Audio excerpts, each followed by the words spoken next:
Karyn Bryant for MMA H.E.A.T. I'm here with Joseph Benavidez, and you were recently victorious at UFC 128. How you feeling about that win? I feel great. It's just great to get the win. You know, of course, I always want the finish, and, you know, that's what I look for every time. But I went to a decision against a really tough guy, Ian Loveland, and, you know, I give a lot of respect to him. And, you know, even though I wanted the finish, I kind of look at it as a positive, you know, get to go in there and have a tough fight. And sometimes you grow a lot as a fighter, you know, having a tough fight and going into a decision. I go in there and finish the guy in the first round. I don't learn anything, you know, kind of go in and see where I need to improve, and it kind of, you know, puts a little more fire under me to do it next time. So, yeah, it was a good win. Like I said, I'm just happy to get the win against a tough guy in the UFC. Now that's off my shoulder, and looking forward to the next one. Was there any sense of nerves for you being on the big show? Not really. You know, I do pretty good with my nerves. I mean, until this point, you know, I'd been fighting on the highest level that there was for my weight class at 35s, fought for the world title, fought guys like Miguel Torres and everything. So, you know, the most pressure I felt was just when Akiyama dropped out of the card. I had all the sexiness on my shoulders. You know what I mean? He dropped out and I was like, oh my God, now all the sexiness of the whole card is on my shoulders. So that was a little hard to handle, but I took it in stride, and, you know, and it could have been a factor in decision, but I think I did it right. I think so, and I think the white shorts were a good choice. Yeah, definitely boosted the sex appeal. Nice. Well, I had started. I'm not the only one, so I had my own one-woman campaign, but there was a lot of people online talking about the fact that your fight should have been broadcast. Were you bummed out about that? Disappointed, and you know that you weren't up on the card a little bit higher, where folks would have had more eyeballs on you? Yeah, I want to thank everyone, you know, on Twitter and all the fans. I saw so many tweets going to Dana White and the UFC to get me on there, and you know, that really means a lot to me. That's awesome just to see the support system out there. But, you know, of course I was a little bummed. I mean, I'm going to go out there and fight regardless, the same. You know, I could fight in a garage in front of 10 people. I'm going to still try to put on a show. But, you know, just more so for my family and my fans that don't get to see it. You know, these people have supported me and sacrificed me. And, you know, not everyone can make it to the fight to see it. So, you know, I'm kind of bummed that they don't get to see it.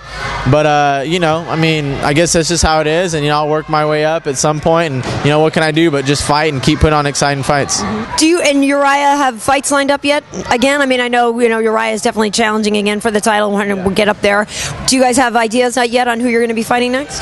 I don't, but I think the UFC actually put on Twitter today that Faber and Cruz are going to be fighting in July. You know, since the fight was just, they kind of already had that plan.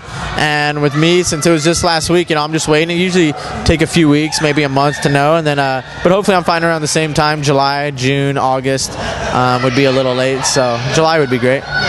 Obviously, there's a lot of talk right now about teammates fighting each other with what's going down with Jon Jones and Rashad Evans. What are your thoughts on that? Teammates fighting each other.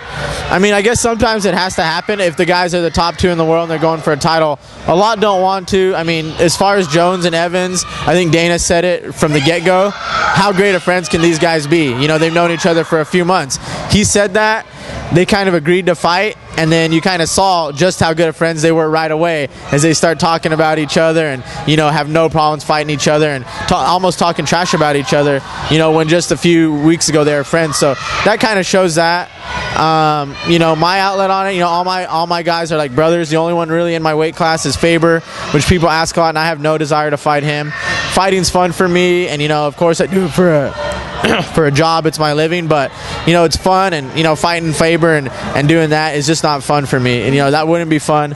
And he's someone who's helped me so much. He's not just a teammate that I just train with, and, you know, we're both competing against each other. He's really changed my life since I moved into Mexico, and it's not in me to fight someone that's done that for me, you know. So if he held the belt, you would defer a fight with him? Yeah, I would just, you know, I mean, I would just wait. I just want the best for him, so I'd be happy, you know, if he held the belt and you know, got what he wanted. He definitely deserves it, and, you know, there's plenty of great fights out there for me. There's so many tough guys in the division, and I just be the most fierce contender out there, always putting on exciting fights. And, you know, I got a long time in this sport, 26 years old, only been training for 4 years, so I have no doubt that, you know, I'll get my title shot again also. So what do you do for fun after your fights? And you got a little coinage in your pocket. What do you do for fun to celebrate? Well, usually if I'm in a cool city, like we were in New Jersey this time, I got to stay in New York. a few days past, and that was really fun. You know, it's an amazing city. Other than that, I take about a week just to relax because I'm so tired. You know, my body and mind, everything's worn out. And then, you know, I usually like to go somewhere, you know, visit some friends and family. So just go somewhere, you know, do a little traveling. I definitely like want to get to Hawaii or something. But then, you know, maybe make some nice purchases, go shopping, you know, just stuff like that. And I still like to stay active though. So when I'm not working out, I like to do other stuff, like I'll play volleyball or bowling or like tennis or something, just to be active, but stuff that I'm not doing when I'm training, you know. You're a good bowler? Yeah, I'm pretty good. Yeah, that's an understatement. Well, one time we'll have to go because I got my own ball and it says Special K on it and everything. I mean, I can bowl a little bit. Yeah, I'm all right. I'll challenge you. I'm good. All right. Just volleyball's my specialty, though. Oh, really? Yeah. I kind of suck at that. But. Oh, well, that's too bad. Well, Joseph, you know, I always wish you the best of luck, and hopefully Dana next time will get you on the big show in front of more eyeballs because you always deserve it. You always scrap. Yeah, that'd be wise of him. That'd be wise. Thanks a lot. Thank you, guys.